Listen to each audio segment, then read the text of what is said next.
নমস্কার বন্ধুরা, রসে বসে বাঙালি উইথ ফুড ব্লগে আপনাদের জানাই স্বাগতম। আজকে আমি তৈরি করব ফুলকপির কোরমা। তো চলুন দেখে নেওয়া যাক আজকের রেসিপি। প্রথমে এখানে আমি একটা পেস্ট তৈরি করব। তার জন্য নিয়ে নিচ্ছি পেঁয়াজ, এখানে একটা পেঁয়াজ নিয়ে নিয়েছি, কাঁচা লঙ্কা 4টে, আর দিয়ে দিচ্ছি আদা কুচুনো 1 ইঞ্চি মতো আদা কুচুনো। জল দিয়ে ভালো করে একটা পেস্ট তৈরি করে নেব।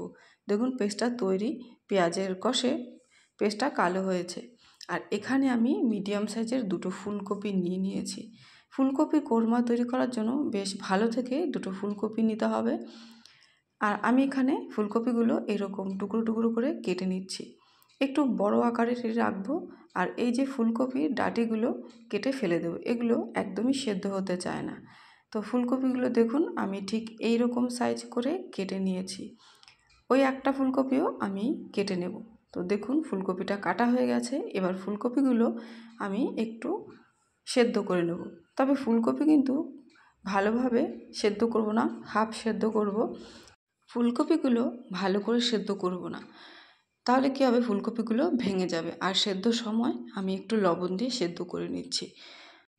4 থেকে 5 মিনিট মতো ফুটিয়ে নিলেই ফুলকপি একদম সেদ্ধ হয়ে যাবে।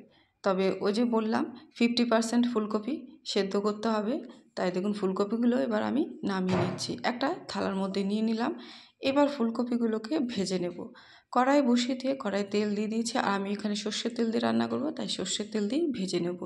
সর্ষের তেল দিয়ে তেলটাকে একটু গরম করে নিয়ে ফুলকপিগুলো ভেজে নেব। আর ফুলকপি ভাজার সময় আমি লবণ হলুদ কিছুই দেব না। ফুলকপির কোরমা সাদা রঙের হয়, তাই আমি এখানে ফুলকপি ভাজার সময় হলুদ ব্যবহার করব না। তো দেখুন খুব বেশি ডিপ ফ্রাই করব না ফুলকপিগুলো, জাস্ট একটু ব্রাউন কালার হলেই আমি নামিয়ে নেব। দেখুন ভাজা হয়ে গেছে, ফুলকপিগুলো নামিয়ে নিচ্ছি। ভাজা তেলের সঙ্গে আমি এখানে আরও একটু সর্ষের তেল অ্যাড করে দিয়ে ফোড়নে দিয়ে দিচ্ছি একটা তেজপাতা, কয়েকটা গোলমরিচ, আর দিয়েছি এলাচ, লবঙ্গ আর দারচিনি।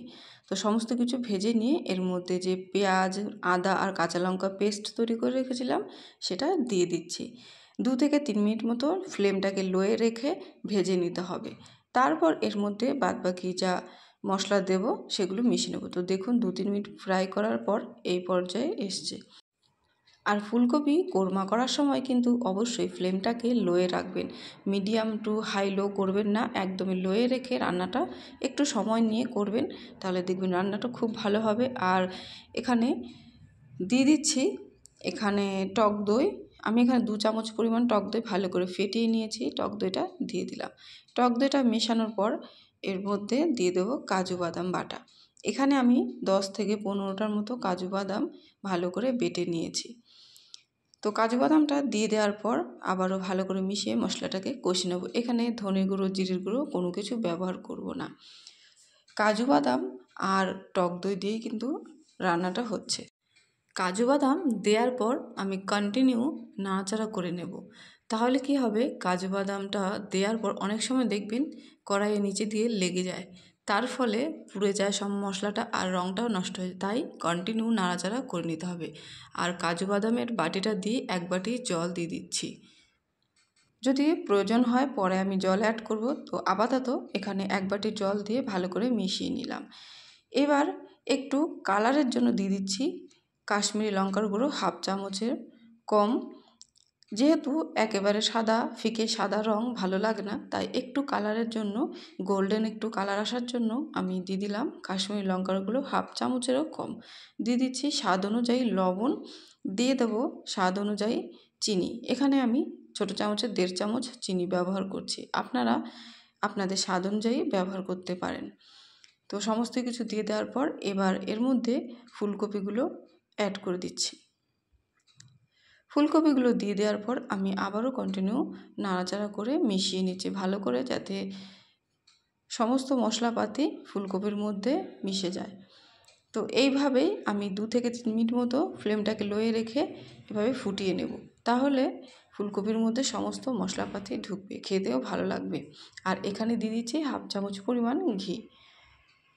আমি এখানে ঘি ব্যবহার করলাম, আপনারা চাইলে বাটারও দিতে পারেন। আর এখানে আপনারা চাইলে গরম মশলার গুঁড়ো ব্যবহার করতে পারেন, তবে আমি আর গরম মশলার গুঁড়ো ব্যবহার করছি না। মোটামুটি ফুলকপির কোরমা কিন্তু রেডি। তো নামানোর আগে আমি দিয়ে দেবো এখানে কিছুটা পেঁয়াজ ভাজা, তো সেটা দেবো একদমই শেষে। তো ফুটিয়ে নিয়েছি, তো দিয়ে দিচ্ছি এবার পেঁয়াজ ভাজা। এই পেঁয়াজ ভাজাটা দিলে বেশ লাগে খেতে, আর দেখতেও কিন্তু দুর্দান্ত লাগে।